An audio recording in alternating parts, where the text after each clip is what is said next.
Baka pwede ako mangingi ng pabor sa inyo. Bala ko kasi mag-propose sa girlfriend ko tonight. She's so lucky to have someone na willing gawin lahat para sa mahal niya. Damn! The students made it to the bus already! They're waiting for us! Let's go!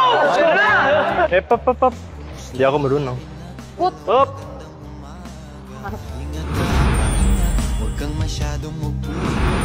Welcome to Hamilton University. You'll start the orientation. Mariano, kamag-anak mo ba to? Pa?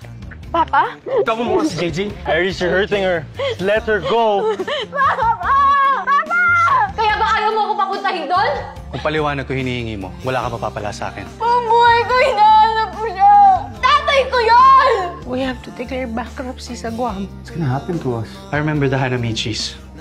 They offered the business deal before, but it's complicated.